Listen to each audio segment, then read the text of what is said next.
Thanks, David. Um, Welcome to today's webinar, A Path to Personalized Learning. As David just mentioned, my name is Todd Franks, and I'm the Communications Director at School Improvement Network, and it's my pleasure to be the moderator for today's webinar. For those of you who don't know about School Improvement Network, we're a nationally recognized professional learning organization. We've partnered with thousands of schools and districts around the world to provide personalized learning resources that really support the growth of every leader, teacher, and student in a way that helps schools and districts achieve their strategic goals. We were founded in 1991 by two teachers, and since then we've been researching and documenting best practices in education, and we use that expertise, that knowledge, and that insight to help districts and schools achieve their strategic goals. Currently, we're in all 50 states. And partner with over 13,000 schools in the United States, I should say, and partner with over 13,000 schools. We provide professional learning support to over 1 million educators, and we support the learning of millions of students worldwide. So that's a little bit about us. Before we get started, let me say that we've got over 100 educators on our webinar today, which is excellent. And I'm just taking a quick look at some of the roles of attendees, and it looks like we have superintendents, assistant supers, executive directors and directors, chief academic officers, principals, area coordinators, teachers, and many other roles. So there's a wide range of roles participating with us today on the webinar. And we thank you for joining in with us. So by the way, we know that your time is valuable, so we don't expect this presentation, Anne's presentation, to go much over about 20 minutes. We'll leave some time at the end for a Q&A session for anybody that might have general questions after Anne is done presenting. So now I'd like to introduce the presenter for today's webinar. Anne Brown is an industry leader in personalized learning and has been a driver of the nationwide transformation of schools toward personalized learning. She's facilitated strong partnerships with education, school, industry, and media. She's led out in the creation of tools that can truly manage and support personalized learning. And she's directed the building of support structures to help all stakeholders, including administrators, principals, teachers, students, and parents, as they make the transformation to a working and successful personalized learning environment. We're super excited to have Anne with us today. And with that, Anne, we will turn the time over to you. Well, great. Good afternoon, everyone. I think we're all in the afternoon zone at this point. I'm honored to get to speak for School Improvement Network and talk about personalized learning, and especially honored that so many of you have taken the time out of your day to attend. One of the first things, get my webinar to work. One of the first things is in the question feature, I want everybody to just take 1 minute and write your definition of personalized learning.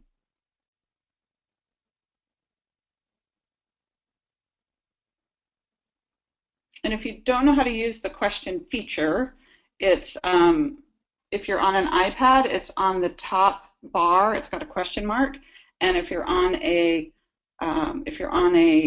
PC or Mac, desktop or laptop, there is a question section, and you can just type your answer into the question section. So take a minute and just write a little quickie definition of what you think personalized learning is.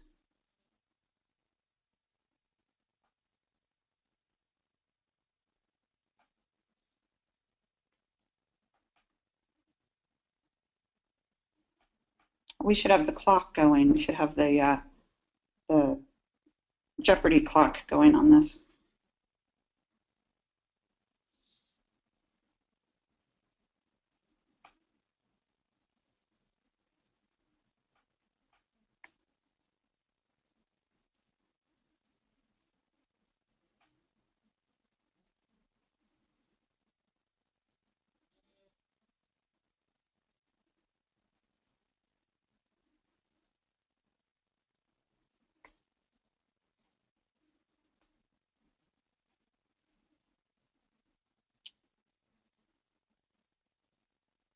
Well,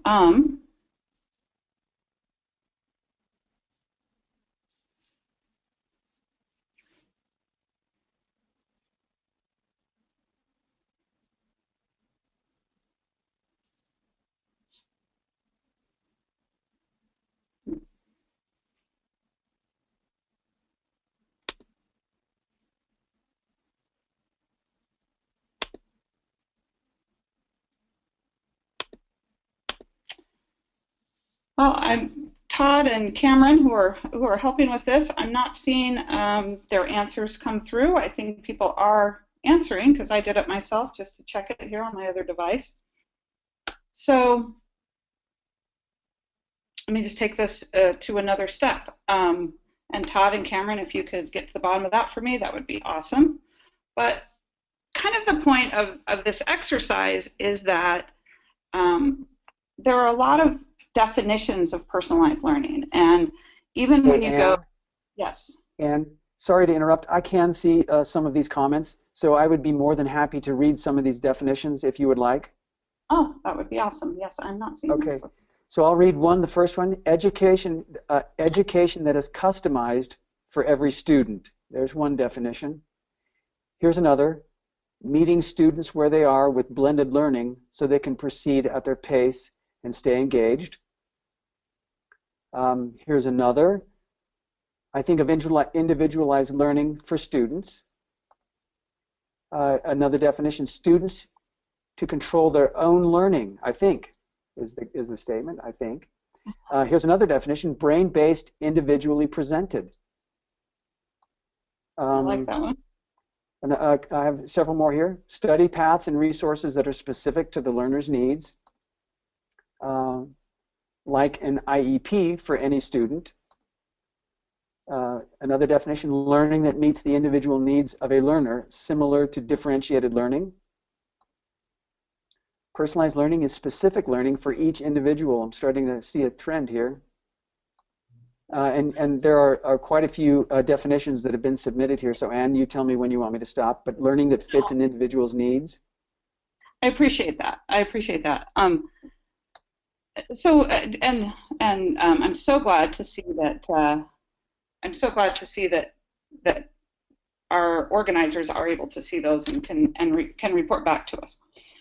My point of it is that there really isn't a common definition of personalized learning.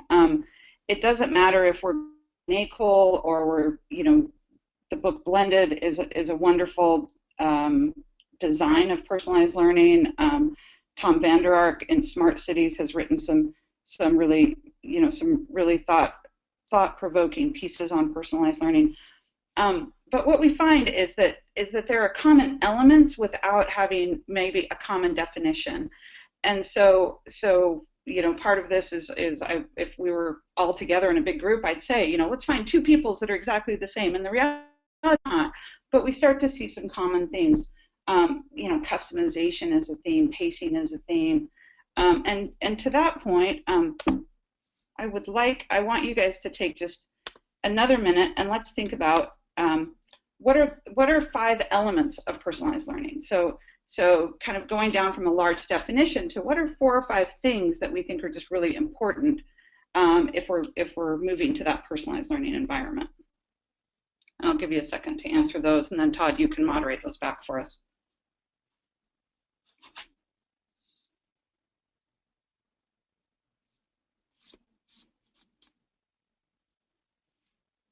And Todd, if you know where they're coming from, I mean, it's always interesting to know if it's, Sarah from Detroit or something like that. So I can see names, so I'll be more than happy to share some of these names. And already we're starting to get some feedback. And so let me start sharing some of that with you. We have maybe from Carrie. First place or something, just something simple though. Yeah, from Carrie, we have this comment, data analysis. So that would be one of the components you're asking for. From Kelly, in order to ensure academic preparedness, global citizenship and health and well-being, flexibility, accountability, collaboration, and mentorship are vital from students, parents, teachers, and other adults involved in personalized learning. From Bill, we have moving at readiness levels, interests, student autonomy, multiple pathways. From Troy, student choice and curriculum. From Janet, learning goals.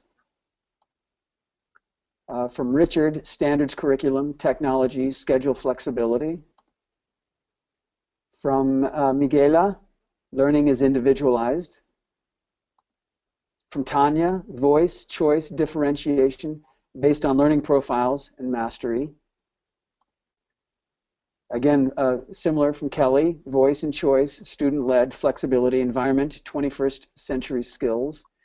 A Okay, single word answer from Janet, it's data, simply data. And there I are like others, that. many others. So thanks, Todd. And here's the thing: is we will when we send this out to you, we're going to compile these so that you have these pieces that we've answered back to, because everything that you've written is right. Everything that you've written is right. It's important that we have data, because what does data do? Data allows us to have a different relationship with the student. It allows us to think of each student as an individual, and then when we're interacting with that student, we're interacting with them based on what they need and where they are at that moment, and that becomes such a powerful tool. And having choice in their curriculum, the power of students being able to choose what they're learning and how they're learning it is so important, and the pace that they're learning it at. It doesn't mean that we're saying, hey, kids, you don't need to learn to read and you don't need to learn algebra, but when they understand why they're learning algebra and it has meaning to them and they know it's obtainable, that just does amazing things for their self-confidence, for their mind, for their interest. They're able to grasp onto their learning and take it to levels that we haven't seen before. And I want to show you some of that. Having learning goals. So when students know what their goal is, and that goal is personal to them, they will work for it and work for it and work for it. So these are some of the things that I talked about with elements of personalized learning, is a mindset change.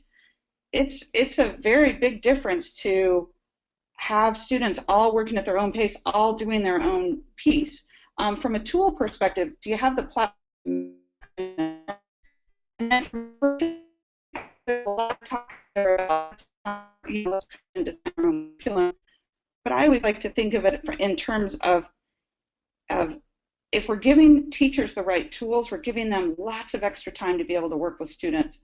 And so let's not use up that time by having them now design curriculum. And guess what? You get to design it on a computer too. A new layer of difficulty. So having great curriculum, but then having a platform that's going to allow you to manage that curriculum, having training, and then thinking about what are those environmental changes. So I've kind of taken it down to 4 pieces, which is having that transformation support. So that's the mindset change, the teaching people how to be flexible, how to differentiate instruction and individualize instruction and use voice and choice. So the transformation of the school system and of the classroom and of truly the transformation of the relationship between the student and the teacher. And then having the right tools, having a powerful digital platform, having the curriculum resources to support students, and then knowing that this is a movement around the country. This isn't something that just, a little bit of training and hey, now we're personalized and now we're transformed, but having that ongoing professional learning and coaching to help support schools or to help support you as you move into this transformation. So I like to always kind of start with a visual of what this looks like. And at first glance, this kind of just looks like a bunch of kids on computers, right? You see this and you think, well, do I really want is that really what's going on? But what's fascinating about this picture is it's a picture that I actually took. It's in a school. This is a personalized environment. I'm standing over here in this corner taking the picture. You can kind of see my angle. These 3 ladies are visiting with me to this classroom. And when I took the picture because it had this great carpet. It had these great chairs that were from IKEA. It had these nice brightly colored walls, and they'd actually taken out these 2 walls so that the students could, they had actually taken out these 2 walls between the classrooms so they had a larger environment. So I was really taking the picture of furniture and colors.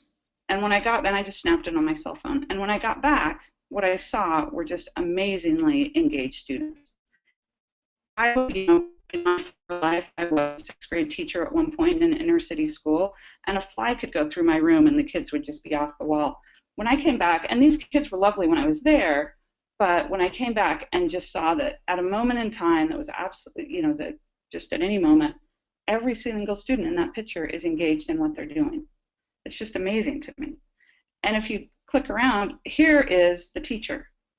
So the teacher is having a completely different experience. And if you think about this, the teacher at no point when we were in there, 4 strangers in her classroom, was having to say, hey, John, you need to go sit down over there. Oh, do you know what you need to be doing right now? None of that was going on. There was essentially no management going on. And so what ended up happening is the teacher is able now to teach. She says sometimes she'll teach in a small group, sometimes in one-on-one like this, probably never more than 3 or 4 students at a time.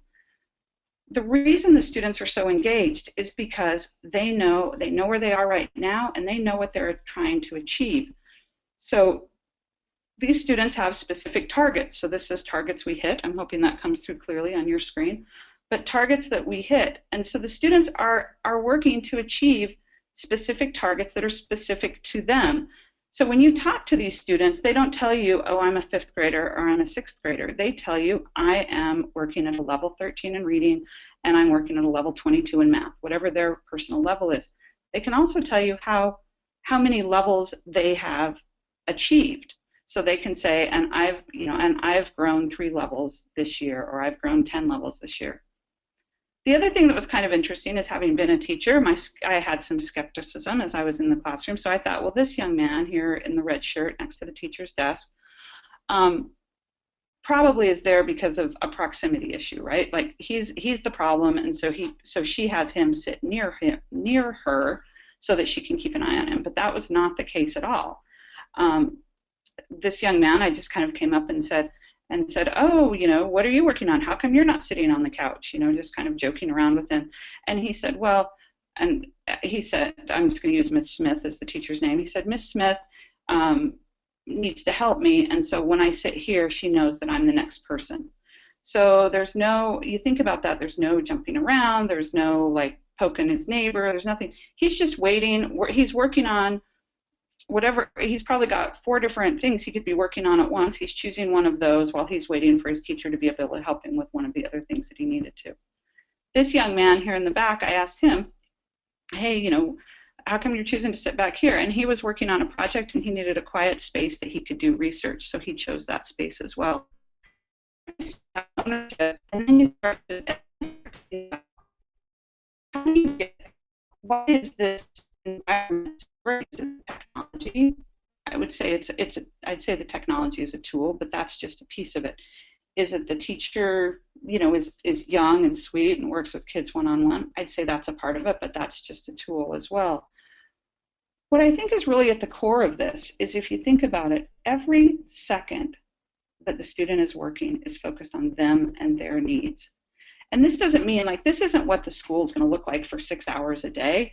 This is a learning period. This is a time when they are working on their skills and up-leveling their skills, and they're working in a total curriculum solution. This is not an RTI solution where they're going to try to up-level their fraction skills. This is where they are moving through the curriculum as a total curriculum, but at exactly the place that they need to. Sorry. Hey, Anne. Yes. Anne, hi. Todd here. I've got a couple questions that have come in with some of our listeners that are interested in knowing if you can identify what school it is that you're showing them. They're interested in that. So do you want to share some insight on that? Mm-hmm. That school is called Nolan Elementary. And let me show you about the middle school. Let me show you kind of graphically what's going on in that school. So what's happening there is the students are with their like age peers. So those students are all a similar age, but the teacher is able to track and see where each student is individually and then group based on that. So she'll work with a student one-on-one, or maybe she'll work with a group of 5 students who are there, but probably never more than 4 to 6 students in a group, and everything that they're focused on is what that student is focused on that moment. And so you think about these groupings. These may be grouped on levels. They may be grouped about projects. They may be grouped about what book they happen to be reading. But the grouping is based on where that student is at that moment and what their needs are at that moment. So it's not that teach to the middle kind of piece of it. The other thing, and we've been doing this in elementary schools for years, right? If you're an elementary teacher, it's just all of a sudden we give this up when they go to high school, but even in elementary school, you think about when you're having those rotations, is the other time as valuable as the time with the teacher? And so in this kind of an environment, it doesn't matter what the rotation is. And I would have shown you a video here that's just fantastic, where the teacher's saying they're 5-year-olds and they can do this, which is great. But seeing these rotations, making sure that every rotation that the student is working in is quality and valued and exactly focused on where they need to be. In a high school, it even gets more interesting. So if you think about in a high school setting, this is kind of a typical high school, although you wouldn't normally have a silent lab. I'll explain what that one is in a minute. But in a typical high school, you have students in a math class, a science class, a language arts class, and a social studies class, and the students just rotate through as the bells tell them to. But think about if you were running a business. If you were running a business and every 40 minutes or even every 90 minutes you rang a bell and you said to your employees, hey, guess what? You get to go think about a whole new thing in a whole new place with a whole new set of managers behind you. Think about the production of that and how beneficial that can ultimately be to students or to your workers if you were trying to build a whole business. And that's kind of what we're doing to students every hour. So instead, what if students could choose their environment? Maybe for some reason they really love the math teacher and don't connect that well with the language arts teacher. Or maybe in that math class is their very best friend. Or maybe in that language arts class is someone who's not their very best friend and distracts them. Whatever it is, maybe for some reason a student says, I really like working in my math teacher's classroom. Why can't I work there?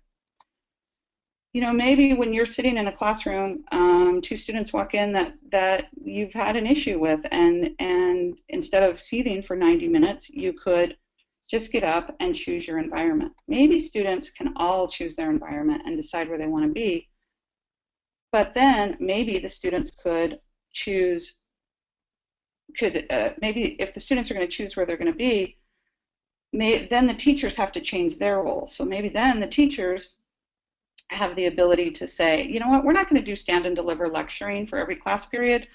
We're going to be available to our students. So at any given moment, a student can say, hey, I'm going to work in my science teacher's classroom because that's the class that I really enjoy and that's the environment that I enjoy and that's where my best friend hangs out. But I'm having an issue with math, so I could just pick up and come over here, and my math teacher is there and available to support me as I go through. It's a radical idea, but this is happening, and it's happening every day. More and more schools are doing this. I want to share, I'm going to jump out to the web, and I want to share a little, I want to share a Twitter feed with you guys that's been going on for the last couple of weeks, and it's called #AASA Summit. Sorry, let's go to Twitter and go to AASA Summit. Last week, a number of superintendents were in attendance thinking about personalized learning and had an opportunity to visit the school that I'm describing. Oh my goodness, I guess I have to be into Twitter. Apologize. They visited the school I was describing, and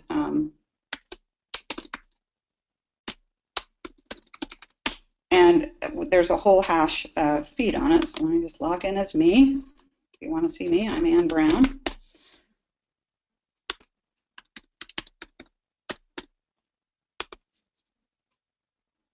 Sure, remember my password, and then here we go. Oh my.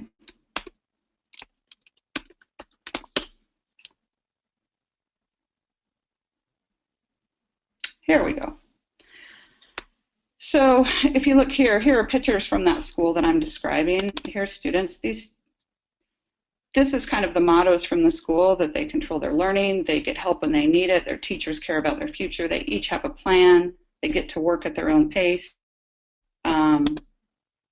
This is an example of, this is actually the silent lab where students are working, but as you can see, it's not a completely unsocial place, but they're also pretty focused as well, even for older students. Just want to throw through a couple of them. This is where the students are working in a CTE environment, and this teacher has brought the students together for kind of a seminar. So there could be times when where they've got all of the students working on a specific thing, but for the most part, the students are directing their own learning. They can choose their own path, their pace, they can choose their place, and they can choose their time.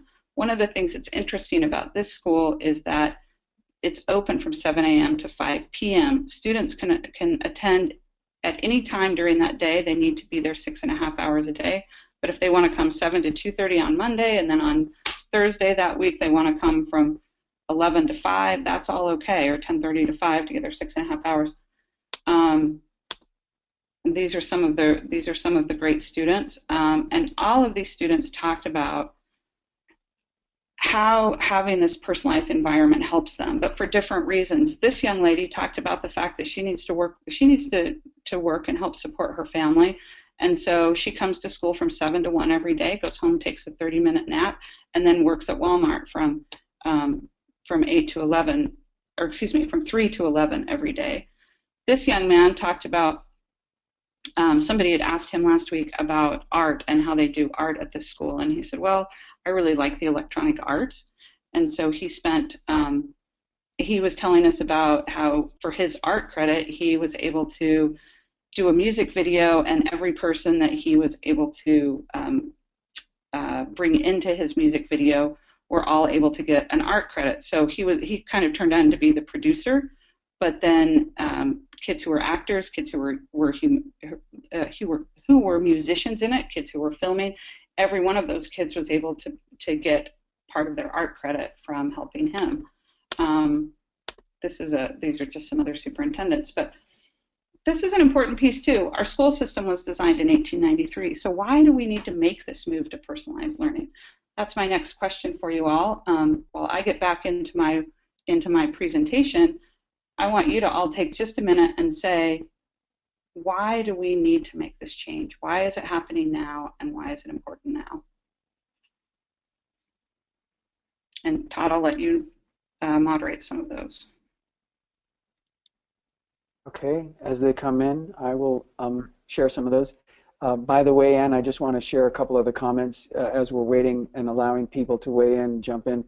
We have gotten some comments as people have been watching, and as you've been presenting, a few comments. One from Carrie. The PD is a must in a personalized learning environment. I'm sure that's something you'll probably talk to. It cannot be show and go. Exactly. Here's another comment. Technology is not all of it. Planning and PD are essential. So these are just things that are coming in. I just thought I'd share them with you. I'm sure you'll get to this in time. Okay, so I'm going to start reading some of these, the comments we're seeing from Richard, because the system was designed in 1893. Good job, Richard. You got my subtlety there. I like that. From Kelly, because what we are currently doing is not meeting all student needs. From Donna, if we don't adjust and adapt, we'll get behind even further. What kind of time commitment does this take is a question that she asks. I love that question, okay.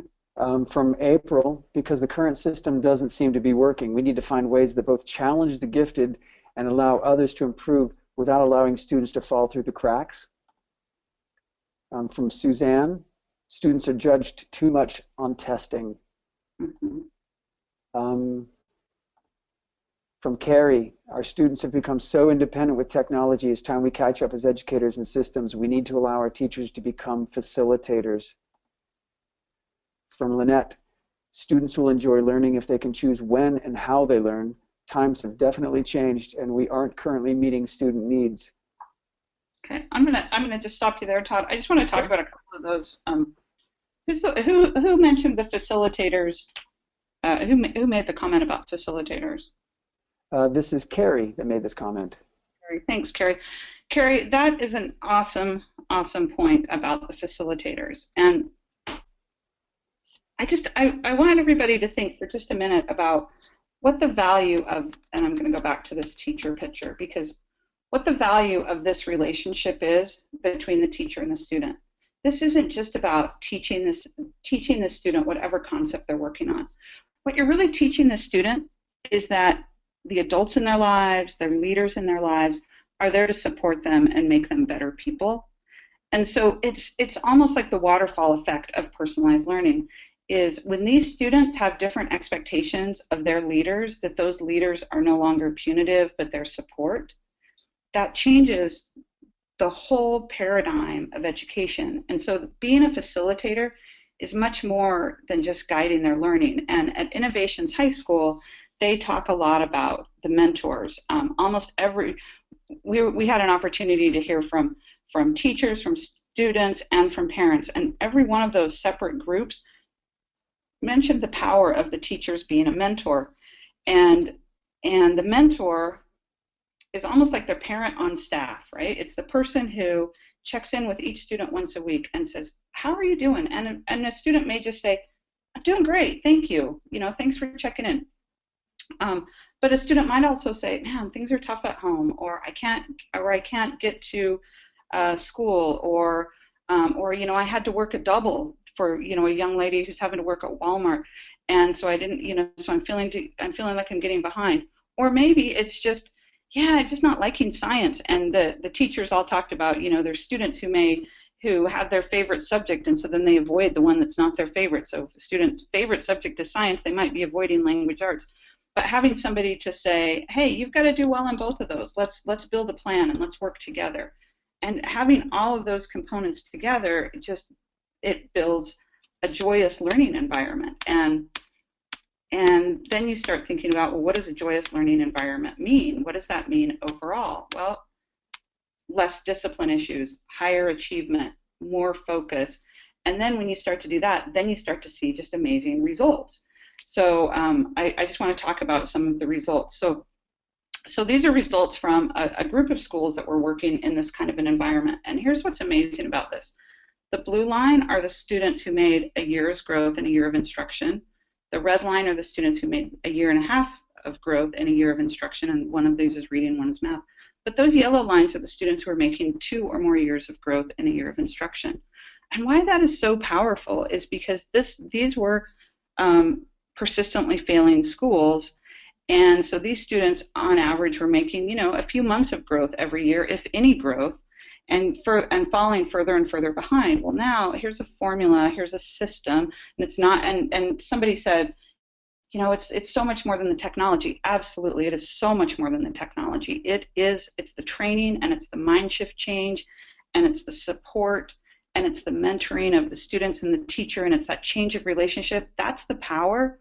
The technology is just a tool. It's just a tool that allows you to find the data that people talked about, that allows you to know where a student is, how they're feeling about their learning, and then intervene when you need to intervene. It's an important piece, but it's just a piece.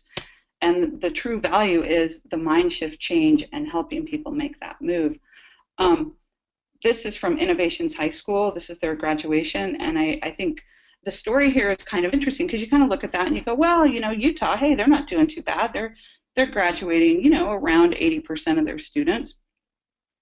But the real story to me is that in 3 years, the district hasn't done anything to improve their graduation rates, and the state hasn't really done anything to improve their graduation rates. So they've stayed pretty solid. And this is pretty consistent data year in and year out for, I've looked back 10 years on this, and that it's pretty consistently, Salt Lake District is graduating about 78 to 82% of their students, and the state, we graduate between about 80 and 84% of our students. But what happens to the other 15% or 20%? Are we just letting them go? A lot of times they're just walking away, or we're just letting them go. But here we are, and we're saying, wow, we are going to make a change, and we are going to do something that's going to cross over the norm, cross over those lines, and get to a higher graduation rate.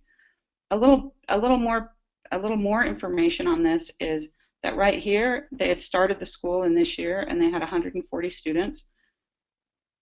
Over here, at the end of year 3, they had 400 students. So crossing the line, doubling the students, and guess what?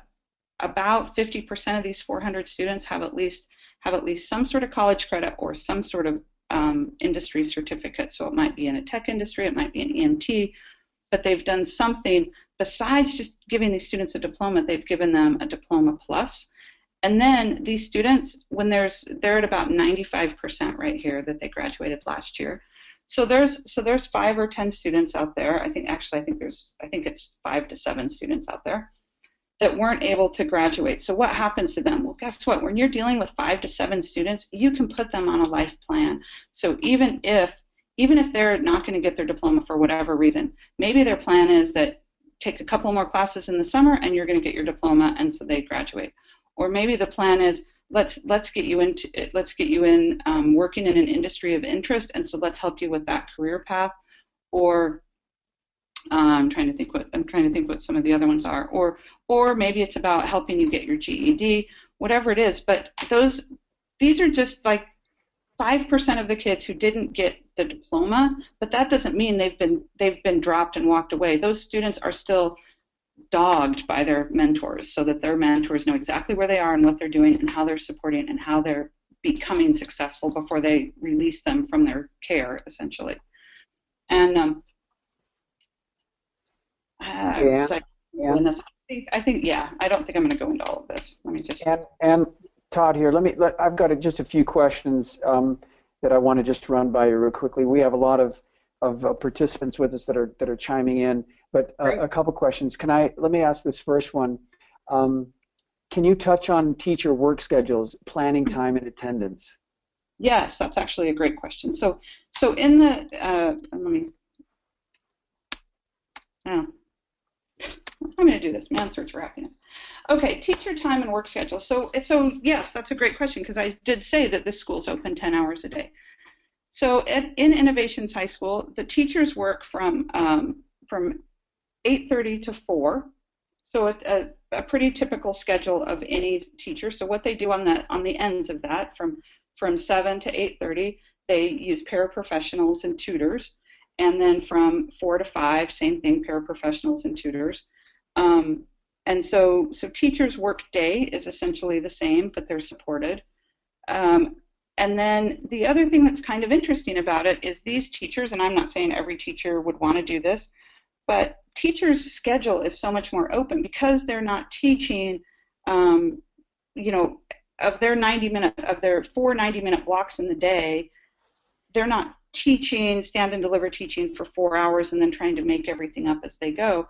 These teachers, they're teaching constantly. They're working individually with students continually, but there's very little planning that's going in, and there's very little correcting that's going on. And so they're really able to focus on the student and their needs right then. But at the same time, all the teachers talk about having their evenings back, because they're not, unless they've given a big paper or something like that, they're not spending hours and hours of correcting. But here's the thing, even this one teacher said, even when I give a big paper, every student eventually through the year is going to do all of this, are going to do some of these papers, but they're going to trickle in. So I might have 3 or 4 to read one week and another 4 or 5 to read next week. I don't get 180 term papers all at the same time, because students are going at their own pace, so they're going to hit that need to create a term paper at different times. So their personal life is much more flexible. Their life at school, these teachers, while they have the opportunity, they've chosen not to take a planning period, because they didn't really feel like they needed it, and they didn't need a break necessarily from the students, because if they need to step up and take a call, they can do that. If they need to go to the restroom, they can do that. If they need to go have a meeting with the principal, they can do that, because the students are so self-managed that they don't have to manage the students at all, if that helps. So their time commitment in a way is less but deeper. Great. And Donna also asks about student attendance then in this type of an environment as well. So that's a fabulous question, Donna. So student attendance is really an interesting thing here. This is a $250 solution. In this school, there was a policy change that had to be made. So in a high school, normally students have to account for being in every class period, period 1, 2, 3, 4, whatever. So here, as a district, they asked the district to count these students attended the same way you count elementary students. You're either here or you're not here, and they're not doing hour by hour. So that was the policy change. The tool change was really interesting. They bought a little program for $150. They encased it in a piece of plastic and put an iPad on the wall that has the program on it. And as the students come in, they type in their student number, and it says your student has arrived. And an email goes to mom and dad when they type in their student number that says your student has arrived. When the student leaves, they type in their student number, and it says your student has left. Well, what that does is it gives a report every day, so that they know exactly how many hours the student is on site and how much instruction they're getting. And some of you are thinking, oh, well, yeah, what about the student who walks in the door, punches in their number and then walks out the door? Well, that doesn't really happen, because here's the other thing is any student can be at that terminal within 2 minutes of being in the building. So if mom and dad call and they're concerned about their student not being in the building, they can call their student and they can say, I want to see a login in the next 2 minutes, or I know you're not at school.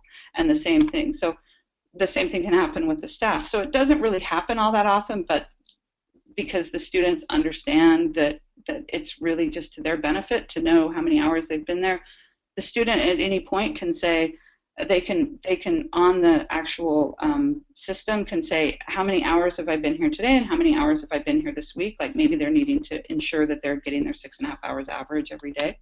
They're able to do that. And the attendance, as far as like students attending, it's 100%. I mean, all the students are attending. Great, and I've got a number of other questions. That I think I'm going to hold these questions until to the general Q&A at the very end. So we'll just go ahead and let you finish, and then I'll bring these other questions in. We've only got 15 minutes left. I mean, I'll kind of tell you this. I like this piece of it. So this is not what Innovation High School looks like. This is actually a slide from one of our senators here in Utah, and I just love that a senator is getting involved in this movement. He really believes in computer-aided instruction, and the reason he believes in it is because of brain research that talks about the power of students getting immediate interactive feedback. And that his theory, and I love this theory, his theory is that students that get immediate interactive feedback, it really feeds their brain. So when they get that feedback, they start to feel good. They want to continue to feel good. It actually brings in something. Into their brain called dopamine, which is what it's sort of the internal happiness drug. So you think about a math student who is doing math in a traditional classroom. They're doing problems. They're getting 20. They're going home doing 25 homework problems. It takes a couple of days to get that back. Maybe they got it right. Maybe they didn't get it right. But 2 days later, they don't even remember what the formula was. There's frustration that goes on, but if they can get that immediate interactive feedback, the second that they're doing a problem, they know if they're doing it right, they can adjust quickly, and by doing that, we are truly feeding the happiness of students, every student, every learner. That's exactly why video games work for kids. There was a student at Innovations High School, I was there a year ago or so, and the student said, Mrs. Brown, I get 100%. And I said, well, good for you. And he said, no, Mrs. Brown, you need to listen to me. I get 100%. I don't care if I get 70 on something. I don't care if I get 96 on something. I will work until every one of my grades is 100%. That's this gaming, right? That's this idea of I'm going to work until I get it right because it makes me feel really good when I get it right. And if I get it wrong in a low-risk environment where I know I can turn around and get it right, then I'm going to continue to work hard for that. And that's what we see over and over. And so this is man's search for happiness, this idea of doing things right, feeling good about yourself. That search for happiness is really your search for dopamine into your brain. And then he follows up by saying the best research, or the best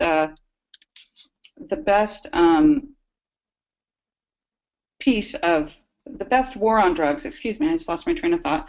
The best war on drugs is dopamine for students, is having them all feel good about themselves, and then they're not going to feel that need to, sorry, this is what I want to be on, then they're not going to feel that need to have to go out and seek that somewhere else. So if we can do that for them in school, then we're able to do that or seek that somewhere else. And just our final, my final piece here is we do have a system, but our system is not just about the technology.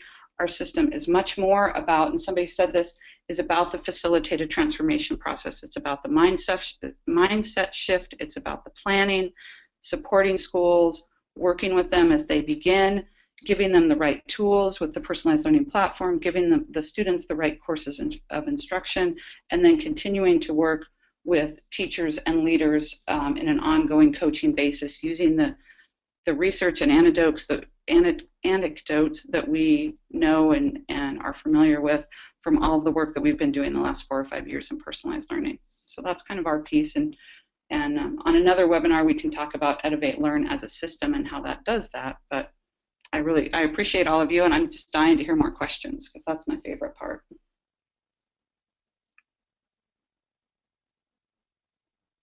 Todd? Yes, sorry, I had to unmute. Okay, so wonderful. Thank you very much, Anne, for that. And we do have questions, and let me share some of those with you. So our first question is, and it's a great question to kick off this Q&A session, is from Laura, and it says, how are these changes initiated? What kinds of leadership skills are required to enact this kind of transformation in a traditional school setting? Oh, I love that question. Yeah. So it's leadership skills that can both micromanage and not micromanage. And what I mean by that is you've got to understand what you're trying to accomplish, and so that's the micromanaging part of it.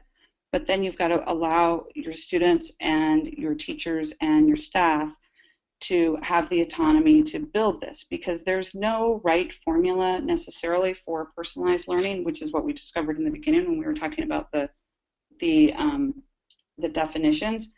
It's about having the vision and having the mindset for change and having the ability to let this grow somewhat organically. In most cases, we're not seeing full districts make these kind of moves. We're seeing them start small and build from there.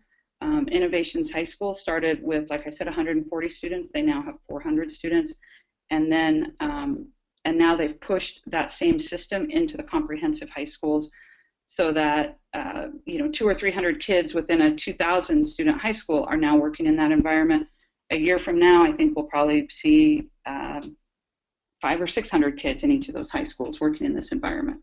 So it's being able to start the change and then move forward in the change. But planning is the key, and we start that with what we call our leadership boot camp, and we bring all the leaders into the room, and we help you think through, how do you start, when do you start, why do you start, why, as a district, where are you going to do this? Who are the right players? Who are the teachers and the leaders that are ready to make moves like this? And I don't think this is something you can push onto people. This is people, you want to have people who have the vision and the mindset to make these kind of changes be your lead out people. Great. So thank you, Anne. From Richard, he's wondering, do kids at Innovations graduate like traditionals in May, or do they finish early? So that's a great question as well. So they actually graduate in May, and they usually graduate with their graduation class. But here's the great thing: is they through a partnership with Salt Lake Community College, many of those students in their senior year, even some in their junior year, might be taking all or most of their classes at the community college, taking actual community college credits, and they take their final class, whatever that may be. It could be as simple as like their last semester health class, or as complicated as their last semester chemistry class. But they'll take their very last class in their last semester. That's high school. But between their say they get done with all of their credits, but their final one or two in their junior year, that time they would be taking college credits and then save that one class so that they're graduating with their class on time and not graduating early necessarily. This isn't about sending 16-year-olds out on the street. It's about giving 16-year-olds that are ready for it different opportunities that'll deepen their learning, whether that's through college or career choices or other kinds of exploration or interest. Okay, great. From Carrie would like to know, how are the students transported? Are they in buses, or is it their own responsibility if they come early and stay late in this type of environment? Well, and that's a great question. So generally, these kind of schools are called choice schools, and when there is a choice school, then that is a way that school districts can say, well, you know what, we're not gonna worry about the transportation. It's up to you to have your student come. That said, this school has been very innovative in how they're working with their district. So this school happens to have the CTE capstone program on the first floor, and then Innovations High School is on the second floor of the school building. And so buses are coming from each of the comprehensive high schools every traditional class period. And so a student can go to their home high school and get on the bus that's bringing the first period kids over, and they can get on the Edivate Learn bus, or excuse me, not the Edivate Learn, the Innovations High School bus, and bring that over to Innovations High School, and then the same thing at the end of the day, they could take the last bus back. Also, this school is kind of in the middle of the city, so there is public transportation options, but they were able to kind of creatively support as many students as they possibly could with school-based transportation. Okay, I've got a couple questions that seem to be a little bit related. The first question from Laura is, when it comes to hiring teachers who would be successful in this environment, might this change the criteria for teacher training programs in any way? And then in a related question from Marl, I agree about, sorry, that's not the right one. How can we overcome the challenges that we face with teachers' reluctance to accept change? Those are kind of teacher and how teachers, the role that they play in this environment. Can you talk about that for a second? Yeah, well, I think first and foremost, this isn't a change that's going to happen overnight. So from a leadership perspective, I would be supporting teachers that want to make this change and not making every teacher make it. And I'll give you a great example. In another school district that we're working with in California, they basically said, we're going to bring this model to our teachers. The ones who want to sign up for it, great. The ones who don't, great. And they're letting that sort of happen organically. So there might be a fourth grade class that's working in a personalized learning environment because that teacher was interested and wanted to take that on. And there might be the fourth grade class next to it where they're not. That's okay. Are both classes achieving equally? We'll find out at the end of the year. Are both sets of families happy? We'll find out at the end of the year. The change will probably happen organically, but the other thing is that teacher who's not working in the personalized learning environment, she's going to see things in the environment next door to her that's going to make her say, wow, maybe I could try that. And then maybe we bring them in slowly. Maybe it's a matter of, you know what, why don't you just try a lesson in social studies using, in a more personalized environment? Or maybe you want to, or, why don't you now commit social studies to personalized learning? Or, but letting them move slowly if they need to. Finding those pioneers, finding those teachers who are ready to make these moves. And it's been interesting. You would think, oh, it's all the young teachers. There are many, many teachers that we've worked with that have taught for so long and understand the issues with traditional education today and think, man, I want to do something different. I want to treat kids differently and think differently. And so it isn't just like the 20-year-old teachers or the 25-year-old teachers coming out. There's 65-year-old teachers who are being very successful in these environments, but it's a mindset. It's not trying to push anybody into it. It's helping them come along to it.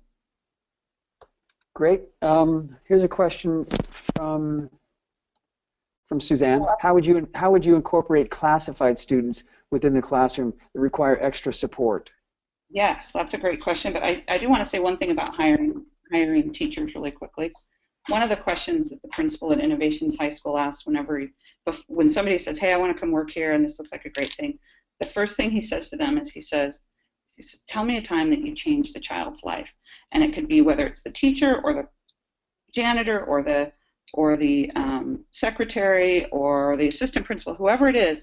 That's the first question. That's the first gatekeeper for him, is tell me a time when you've changed a student's life. Because any educator who's working with students, and all of those count as educators, whether you're the secretary or the janitor or the teacher, they're all helping these students become the human beings that they're going to be as adults.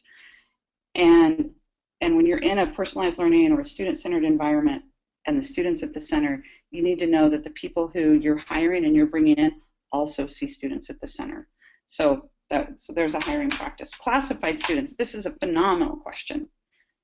Think about this. And I personally have a student he's a senior in high school now, but he's been on an IEP since he was 4 years old. So I've looked at this deeply. My student who's been on that IEP has had a very personalized experience. We've had excellent support through school, and along the way, he has had teachers who modify instruction. I've had choice in his environment. I've had choice in his teachers. I've had choice in his courseware. I've lived a personalized learning choice for his entire existence. This environment would be absolutely perfect for him. It's not actually available in my town, although I'm hoping to see that soon. But truly, classified students is where we're seeing the success of this. The other thing that's fascinating is 2 years ago at Innovations High School, their valedictorian was a student with Asperger's. And it goes back to what I was saying before about if you're switching gears every 40 minutes, that's really hard on some students. I mean, and whether you're an IEP student or a ELL student or whatever, having to make that gear change every 40 minutes. So in this environment, students may say, I'm going to focus on 2 classes, and I'm going to focus on 2 classes for my first 6 weeks. Because if you think from a high school credit perspective, students earn about 1/8 of a credit every week. There's about 24 weeks. Most kids earn about 8 credits in a year, so about 1/8 of a credit every week. So what we do is we have them take 8 classes, and they're earning little bits of credits for each of those 8 classes. But if they really put their focus for 2 weeks, they could actually earn a credit in 2 to 3 weeks, and then earn another credit in 2 to 3 weeks, or earn 2 credits in 6 weeks. You can just change the whole pace and path of the students based on what their learning need is. And so you walk into this school, and it actually has a higher percentage of special ed students than any other school in the district, because it's working for special ed students. But and you don't walk in the school and you don't even know who those students are and who they aren't anymore, because they're just working, they're having their own experience and doing phenomenal work there. Great. Donna is asking a couple questions. The first one is, how do extracurricular activities fit in? Mm-hmm. Do you want to talk to that for just 1 second? I do, and then I've probably got time for one more question, so find the best one. All right. Okay, so extracurricular activities, so they can come in many ways. I talked about the young man who was writing his music video, and I know you're thinking more like extracurricular, probably sports or music or whatever. But one of the things that they do in this high school, because it's a private school, or excuse me, because it's a public school in a public school district, not private, public, these students are able to take advantage of all of the resources within the district. So every student has a boundary school. So if you're a sports student and you want to play football, you would play football in your boundary school. And the students, because of their schedule, if they're a football player, they're probably going to want to go get to school at 7 and be done at 2:30, so they're ready for practice. Say you're like a ski racer, like my children were.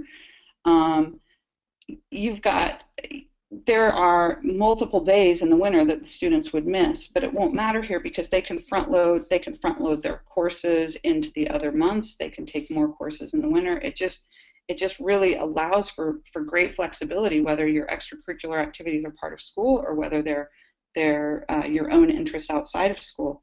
The technology aspect of this really allows, say you're an actor student, you're a student who might go on site or might be in a Broadway play and only be able to attend school 1 or 2 days a week, but the technology and the mentoring system of the teacher allows for such great flexibility that you can support, essentially any student. Maybe you're that student whose dad's a long-haul trucker, and now you can travel with him, and dad doesn't have to worry about, you being home alone.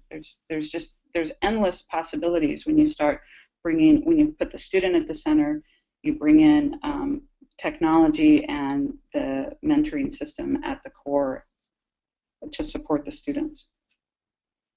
Great, thank you. And let's see, we'll go with one more question here.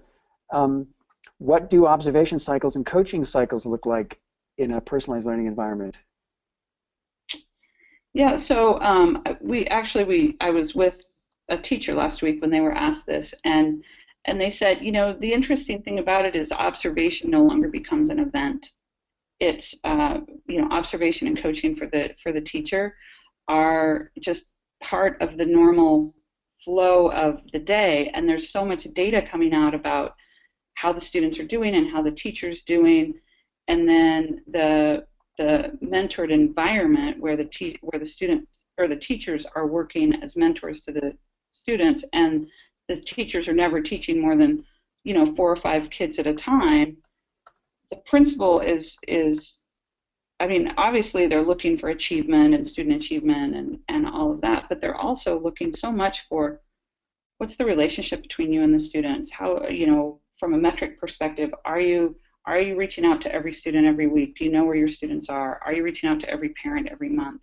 The metrics really change. Are you really understanding what your students' struggles are? Are you understanding what his strengths are? How are you helping him build strengths, or how are you helping all of your mentees build their strengths? It's a different cycle.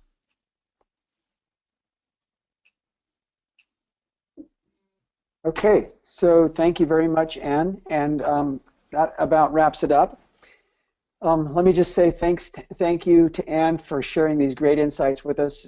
This information has been super helpful as we all begin to understand a little bit better what personalized learning looks like and how we can move there. Thank you to all of our educators who join in with us on today's webinar. I want to give a quick shout out to our participants from around the world, including Montreal and South Australia, and I don't know what time it is there, but it can't be the daytime like it is where I am. So thank you for joining in with us. You've all been wonderful. There have been a tremendous amount of great comments online and questions, so that's wonderful. And hey, Todd, yes. Can I just put out there, if anyone wants to ask any specific question or have any specific feedback for me, please, would you give them the ability or information to be able to contact us, and then we will include, as part of our overall presentation that we're going to send out, we will include the feedback that we've been getting today on those 3 questions that I asked. Yes, so to that point, yes, this webinar has been recorded, and we will share a link. Sorry, Todd, go ahead. Yeah, this webinar has been recorded. We'll share a link for that recording via email. So everybody that's been with us, please keep an eye out for that. Also, you'll get a certificate of attendance for being on the webinar. And we will also be sending a copy of Anne's presentation for everyone. And Anne, to your last point there, we do have several questions and comments from some of our participants today that we will get to you so that you can respond to them individually and privately. There were a lot of comments that were coming in, and we couldn't get to them all. So anyone that's still with us, if you didn't get an answer to some of your questions, we'll try to follow up and answer the questions as best we can. But we do have a list of all that. Okay, thank you. So that wraps it up for us. Thank you again, everyone, for participating. We appreciate your taking time from your busy schedules to be with us, and good luck in all that you do every day. Thank you very much.